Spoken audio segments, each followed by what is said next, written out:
Welcome to The Courage Effect. I'm Suzanne Weller, and this is a show about growth and unleashing what's possible. You will hear inspiring stories about what courage looks like, how we navigate what's getting in our way, and the opportunities that surface when we choose courage over comfort. Let's get started. Hi, everyone. Welcome to The Courage Effect. This is Suzanne. Today's show is one of our listener favorites. The guest was Elsa. Elsa is a sports photographer, and her content, even now as we prepare for the Super Bowl, I just, every time I see her content, I get chills from it. She is able to capture something about the passion, the performance, the story, just the sheer endurance and talent of these athletes, and captures it in an unexpected way with unpredictable angles that make a difference. I think her eye speaks for itself. Her story is very inspiring to me. Elsa is somebody that I worked with in the past. She was a colleague, which is how I had met her after seeing her work.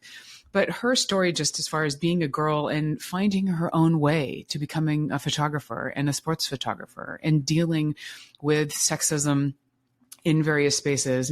She talks about literally having some physical altercations when she is attempting to shoot. So, other photographers that want her to get out of their way, to get out of their line so they can have the shot. This is a great conversation that I wanted to bring back because I have heard from so many people how inspiring it was. I've seen the download numbers of this episode as well.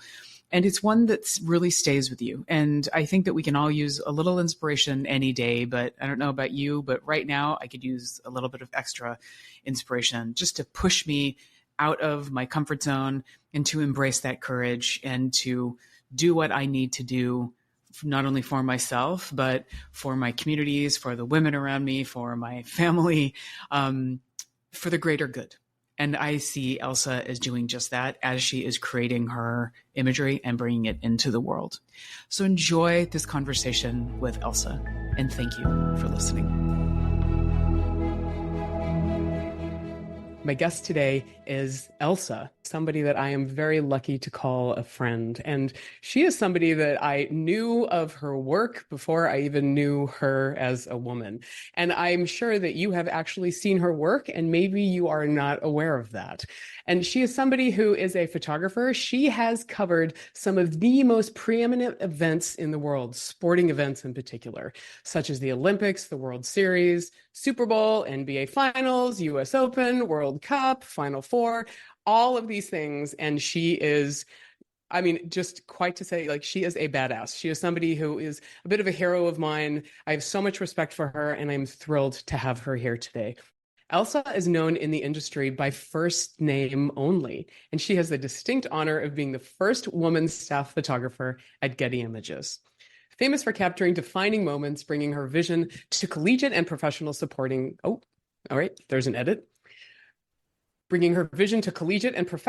events all over the world. For nearly 3 decades in the industry, Elsa's genuine passion for bearing witness to some of the greatest moments in sports remains as potent as ever, whether during the regular season or the finals. Still reveling in her dream job, she approaches each assignment with creativity, compassion, and confidence, always searching for pinnacle moments of athleticism, beauty, and emotion to share with the world. Elsa, it is wonderful to have you here. Welcome to The Courage Effect. Thanks for having me. It's honor is all mine. I was amazed when you asked me to talk to you today. So I'm excited. So thank you.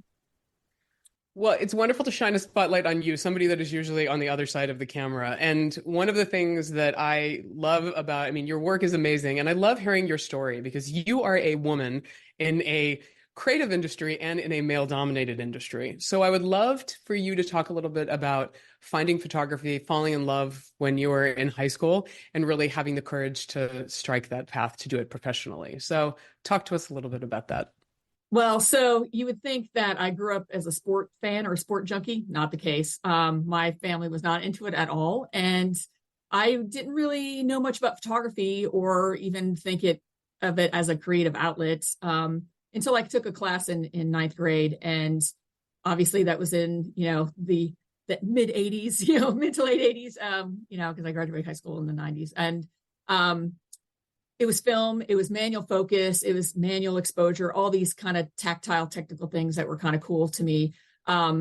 And it turns out that the photography teacher was also the science teacher and also the yearbook advisor. And so he had asked some of us if we'd be interested in maybe shooting a football game. And I thought, what the heck, I didn't really know much about it or really care much about it until I shot my first game. And then I thought, okay, this is pretty interesting. And what I was fascinated as I went through high school was that my friends that or people that I became friends with were athletic and I was not. And so, that just wasn't my path. So it was a way for me to share that experience with them by covering their games. And what I loved about sport was it was always something different.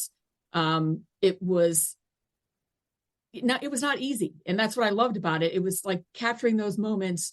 I really had to be hyper focused, and it really helps me kind of stay into the game, and I tune out all the noise around me, which, in hindsight, I learned that is something that I really enjoy about sport. But through high school, there was this program. We had a mentorship program when I was a sophomore in high school, and I grew up in a really small town in northern Minnesota. And if I said it, you'll probably start quoting Fargo. So I did grow up in Brainerd, Minnesota. Oh yeah. And but there's a program that paired students with professionals in the industry that they're with career paths they were thinking of. And so there were maybe 3 photographers in town. There were a couple of studio portrait wedding photographers, and then there was the newspaper photographer. The newspaper photographer was the one that agreed to it. And so obviously sports were a lot of it because I was in school all day. So nights and weekends were when I could shadow him and shoot pictures. And so we did that for about a month. And after that, I ended up getting a part-time job at the town paper when I was a sophomore in high school. And so I started covering these events for the paper. And I thought, that was really great. I didn't know that could be a bigger career job or a career opportunity. I guess I thought that, if I don't need to go to college to do this, why would I should pick something else. So I picked an architecture major and I went to the University of Minnesota. And within the first semester, I was working for the athletic department. I was working for the Associated Press and freelancing for the papers around. And I was like, why am I trying to be something that I'm not clearly interested in? And so I switched majors, switched schools, went to the University of Missouri and got into their school of journalism and just kind of sprung from there. I always figured that I would work at a newspaper and do a mix of news, sports, portraits, whatever. And I didn't really think about specializing in sport until I got to college. And, I did a few internships, and there was one internship in particular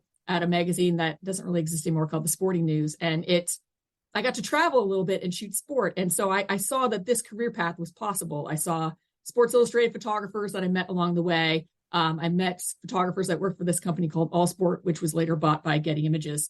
And I saw that this was possible. This is cool. This is the dream that I want to live. And I come back to school, and an older or a fellow classmate of mine told me point blank that chicks can't shoot sports. And I was like, oh, really? Let me tell you, nothing motivates me more than spite. And so maybe I have built this career out of spite. I don't know. But I was just like, it was interesting to me that growing up in a small town in northern Minnesota, I wasn't given those sort of parameters that were put on girls and women, I think, in the 80s and the 90s. So I felt like I could do anything. And I pretty much went after whatever it is I wanted to do, whether it was play a musical instrument, whether it was, pursue photography, whatever it was. I just kind of chased my dreams and didn't look back. And it wasn't until I got to college where I started getting that resistance of like, no, this is not what women and girls are supposed to do. And I was like, well, why? Says who? And so it took me by surprise a little bit. And then once I went into the real world, it, got a little more intense as far as what people expected women and girls to do and what boxes and labels people were putting you in. And so that was my first real kind of bit of challenge started in college when, some guy says you can't shoot sports because you're a chick, then segue that into a career. And you're looking at it on an NFL sideline and you're the only woman on the field that's not part of the cheer squad or medical staff. And you're like, okay, I'm a little outnumbered here. What's happening? So Such a great story. I mean, and I love the fact that you were like, that he said that to you and that you were just like, okay, bring it. Yeah. Nothing's spite is a great motivator. I'm not going to lie, and I think in anything, if someone says, oh, you can't do that, you're like, oh, really? Watch me. And I think, that it becomes less about like taking risks and courage and be like, I'm going to show you, you get ticked off and you're like, all right, who are you to say that I can't do what I want to do? Well, and it's so interesting too that, I mean, I love that you had the teacher, right? I mean, like the really took you under his wing in high school, and that you learned the craft, and then that you went to school for something that, you're like, what I should do or what I feel like I ought to do. And that you really sort of blew yourself up. But how sad that when you got to college, that's when you really felt like you were being boxed in, because usually I think for a lot of women, that's really when we're sort of blossoming, and that's when we get exposure to the broader universe. And it sounds like it was actually a little bit different for you. It was. And the friends of mine that went to different universities, pursued different majors, had a completely opposite experience. Like, it was empowering for them. And, they saw all these opportunities, presented to them. And for me, it was like, well, you could do this, but, you're not really supposed to do that. And that kind of surprised me. And it took a beat to kind of figure out, okay, am I crazy for thinking that I can do this? Or, or even wanting to try and continue to pursue it. And it just, one of those things, you just got to put one foot in front of the other and be like, all right, I can do this. I'm going to prove this. There's a pathway. I can see it. And I just wasn't going to be deterred, shall we say. It sounds like you didn't even have any doubts. It sounds like you were just like, okay, here we go. And was it like that, or were you afraid? I think it was like that. I didn't have any doubts. I'm like, here you go. And the doubts didn't come in until I left college and started my career. I think that's when more of the doubt started kicking in. I'd gotten this job and I moved to Los Angeles. So I go from like, this is the biggest city I'd ever been in, and I drove out there. Like, driving in LA was, that I think was more terrifying than actually trying to pursue this career, honestly. So I figured if I could survive the 101, I think I could survive anything, honestly. So bring it is kind of what I thought at first. But it was kind of surprising, the level of resistance that I encountered when I started this job. I got a little of it when I was an intern at the Sporting News. Like, they sent me to the AFC Championship game in was it 90, 96, 95? Yeah, it was the Steelers Colts, and the Steelers won and went to Super Bowl to play Dallas that year. I'm trying to remember which one that was. That was kind of my first championship series or game. And it was in Pittsburgh. It was at the old Three River Stadium before they built the new place. And it was at the end of the match. They had the barricades up, they had the stage up, and they're passing the AFC Championship trophy to the head coach. And I had a pretty straight head-on sort of position. And next thing I knew, I was thrown to the ground and some guy jumped in my spot. But as I was, I had a ponytail, and he just like grabbed me by the ponytail, threw me to the ground and said, "Move it, girly." And I'm just like, what is happening here? And so you find another place. It was a television, I think a network guy, because he had a pack. He wasn't cable like the typical television guys. And so, not super proud of it, but I did unscrew his cable from his pack and threw it and ran. So, I was 20. What do you Deservedly so. Let me just say, yeah. That's violent. That's not even just disrespectful. I mean, that's horrible on so many levels. So, we need to cut to a break. Okay. Yes. Well, thank you for sharing that story. I mean, it's horrifying, but I love that you kept going and that you did what you needed to do to make sure that you were staking your claim and staking that space. So let's take a break for a quick minute. I'd love to come back and hear a little bit more stories about maybe some of the challenges that you experienced and how you really tapped into that courage in your professional career. We will be right back. This is Suzanne. You're listening to The Courage Effect. Stay tuned.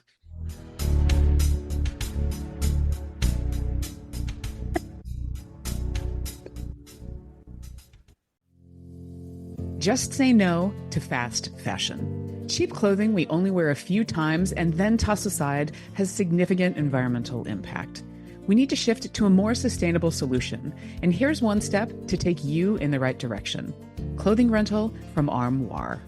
Using Armoire these past few years has really changed how I think about clothes, my shopping habits, and empowered me to make more sustainable choices. I'm buying less, rarely visit the dry cleaner, and still look and feel great in what I'm wearing. Armoire makes clothing rental easy. I love building a rotating wardrobe with high-quality designer brands that are unique and sustainably sourced. They serve up amazing choices for me. All I have to do is make my selections, and they ship them straight to my door. If you're ready to curate your dream closet, you must try Armoire. And right now, my listeners can give Armoire a try and get up to 50% off their first month. That is up to $125 off. Just visit armoire.style. That's ARMOIRE.style/The Courage Effect to get up to 50% off your first month. Imagine a beautiful, stress-free, and environmentally conscious wardrobe. Try Armoire today.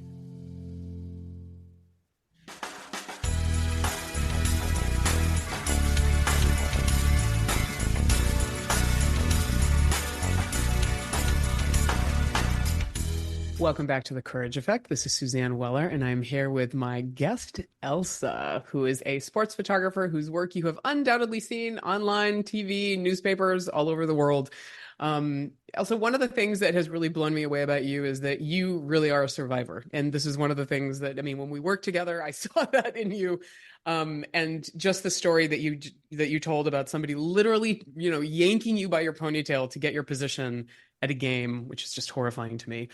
But there are obviously a lot of forces that you're dealing with on a daily basis. You're really making sure that, you've got that gumption, you've got whatever you need to get the shot and to do your work effectively, especially in an industry where you have not necessarily been the norm. So talk to us a little bit about that. Talk to us about starting in that industry and maybe some of the challenges that you experienced outside of just outright horrible things happening to you at games.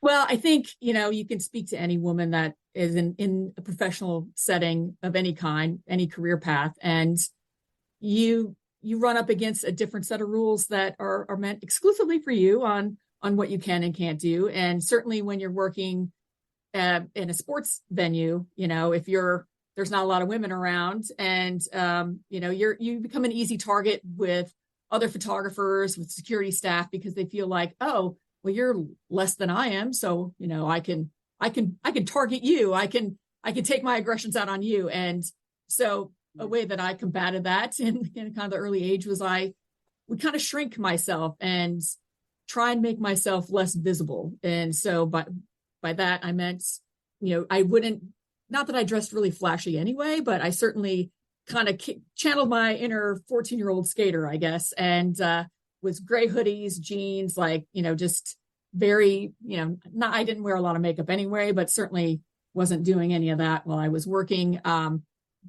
Sneakers, just try to be as fly on the wall as possible. So if no one saw me, then no one would bother me. And that was a way of protecting myself from some kind of, harassment, I guess. And whether it was, from other photographers or other media members or just, support staff.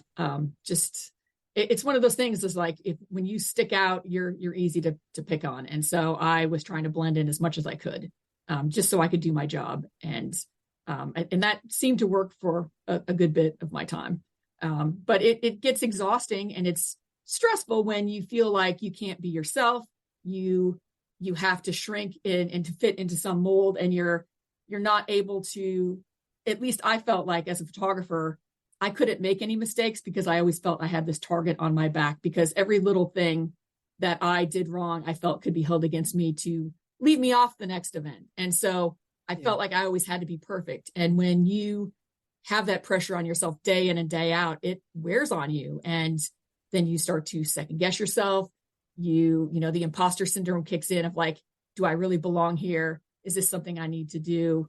And I got to tell you, I've nearly quit this job, this career path about 3 times. I could distinctly say 3 times where I was like, you know what, maybe this is not for me. And then I think about it and I was like, no, wait a second. Why do I have to quit something that I love just because somebody else has an issue with it? Just like, it's not on me to make them comfortable. And so I'm going to carry on and do what I love and go after those moments that I love to photograph. And I'm not going to let anyone tell me otherwise.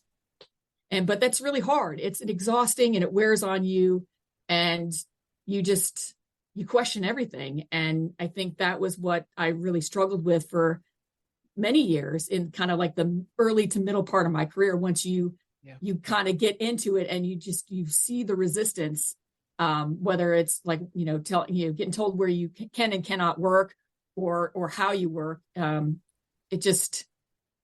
It took a lot for me to kind of keep going. I'm not going to lie, but I knew I was very strong in my resolve and that I knew that this is what I love to do. I'm really great at it.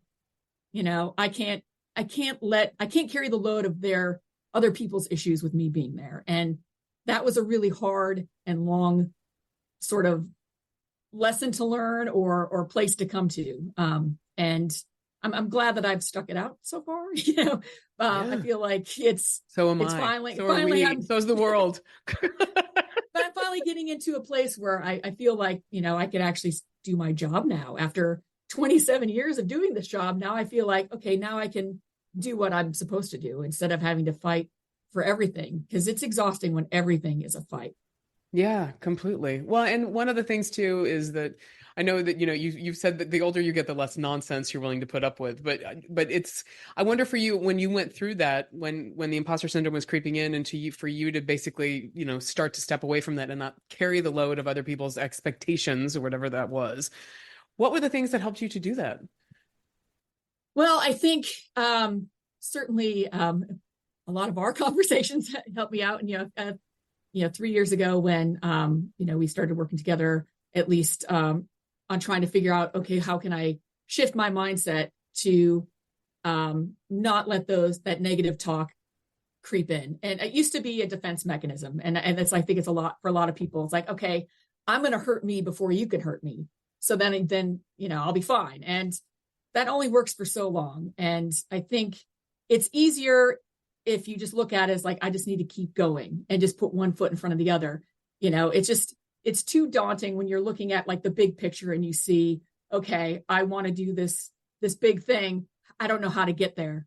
Well, the way you get there is one small step at a time. And you just kind of build on, every little problem that you solve, you learn something. And when you learn from that, you just keep building and you keep growing up. And I think then when it gets to those bigger choices that you have to make, it's easier, because she's like, well, I've already made all these really hard ones and I've survived fine. So I'm just going to carry on and keep going. But you have to have the confidence in yourself that you can do the task at hand, whether it's, a career path or if it's, making some other hard decisions, I guess. I think confidence and courage are linked a bit, at least for me. I think having that confidence to know that you have the ability to do what you want to do and what you love is going to give you that courage to carry on. I love that. Well, and you're emanating how much you love your work. Yeah.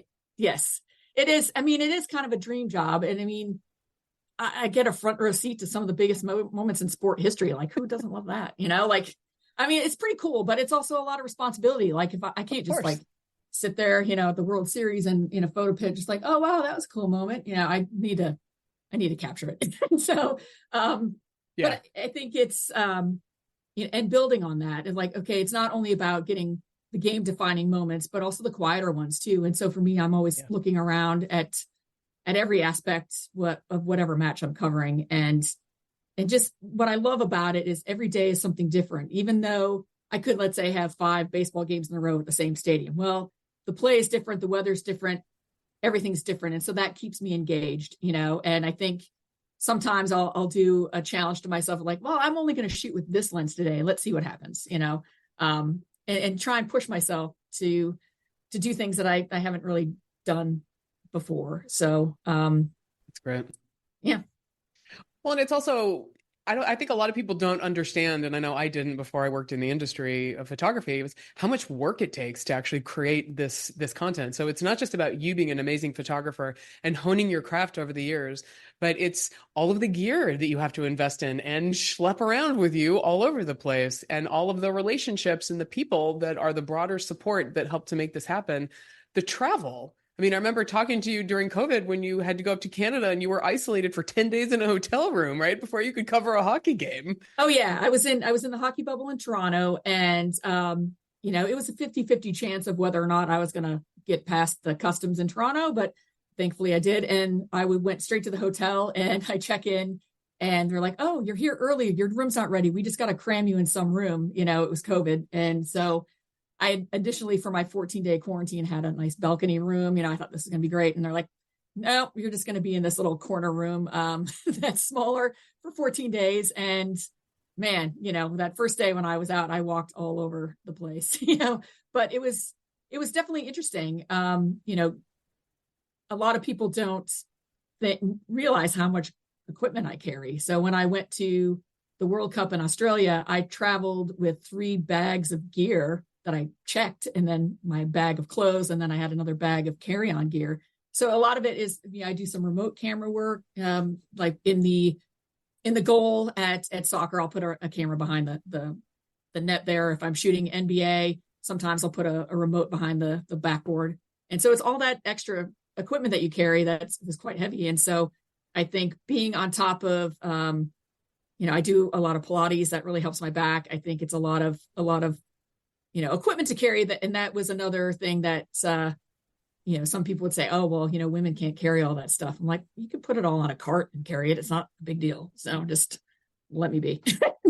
But it's also a lot of, we travel like athletes. It's like a lot of nights and weekends, and you are, I'm getting to the arena 5 hours before the match, typically, and then you're staying there an hour or two after. So it's a long day. Yeah. It is a long day. One of my favorite things to do is that my husband, Tom, who is a big Eagles football fan, and I watch football with him quite a bit. I love the end of the game when everybody rushes the field and I look for your ginger hair. Yes. Like, "Where's Elsa?" So I'm always like finding you. So like Tom's looking at the players and the coaches, and I'm like, "I don't care. I'm looking for Elsa." That's what my friends did too. And then I started when I used to live in Boston. I, shot a lot of games in New England. And when I was there, certainly the Patriots were in a better position than they are now. But I'd wear it's a bright pink hat. So then, my friends could see me on TV. And so it was kind of obnoxious, but yeah, it was just like, okay, I can wear my gray jacket, but I'm wearing a bright colored hat. So you could find me pretty easily. And even at the Super Bowl, I get texts, like, "Oh, I see you." Yeah, there you are. So it's kind of fun. Actually, it's a good, where's Elsa instead of where's Waldo, that my friends play when they're watching big games on television. Yes. Well, I love that you have really, anchored in your courage over time. I know that it has been challenged, but I'm so glad that you have blazed your own trail and that you continue to. And you also are doing that with other women too. You are very much an advocate. You're supporting, women in sports photography, which I follow on Instagram, which is awesome. But you are, I know, doing presentations at Getty Images for the women that work there. You're very much about the larger lift. So women supporting women. So I also want to recognize you for that. Oh, thank you. Yeah. I think it's, the thing is, like, if you break down a barrier and you are able to break through a door, leave that door open and bring more with you. It's kind of like how I've always felt. And yes. I think there are so few of us in the sport industry, but it is getting a lot better. I mean, there are a lot of women team photographers now that there weren't even 10 years ago. And it's really great to see. I work here in New York, and the Jets have at least 3 women on their staff, maybe more, but there's 3 that I see regularly. And so it's really cool to think that when I started, 27 years ago, because my work anniversary at Getty Images is November 11th. And to think me being the only woman on staff for about 10 years at this company versus now when you go to a game and it's not 50-50, but we're getting close. I think, I feel like there's bigger numbers now, and especially in bigger markets like New York, Los Angeles, Chicago, there are a lot more women that are doing sport, and it's really tremendous. Ugh, I love it. And Elsa, it's so wonderful to have you here. Thank you so much for being here, for continuing to blaze the trail, and for asking why not. Thank you for encouraging all of us to keep going. It's really wonderful to have you in the world, and it's so wonderful to have you in my life. Thank you for having me. And you're going to make me cry because it's wonderful for having you in my life. I mean, I think, you know, my lasting advice would be is to I just keep your strength about you and keep your courage up and carry on. Beautiful. Thank you, Elsa. Thank you, everybody, for listening. Stay courageous. The Courage Effect is brought to you by Weller Collaboration. If you're looking to enhance your leadership skills or get more comfortable with change, please reach out to us. Our team of coaches, advisors, and consultants would love to help you get out of your comfort zone, operate in a braver brain space, and achieve even more amazing results. More information about Weller Collaboration is available in the show notes. Please spread the word about the Courage Effect. Rate and review on your favorite podcast platform, and we would love for you to share with your colleagues, family, or anyone in your universe who could use a good dose of courage. If you have feedback or would like to apply to be a guest, please reach out to us via our website, thecourageeffect.com. Manny Mathers is our producer. Dave Nelson composed our theme music. Alex Sandyforth is our administrative maven, and I'm your host, Suzanne Weller.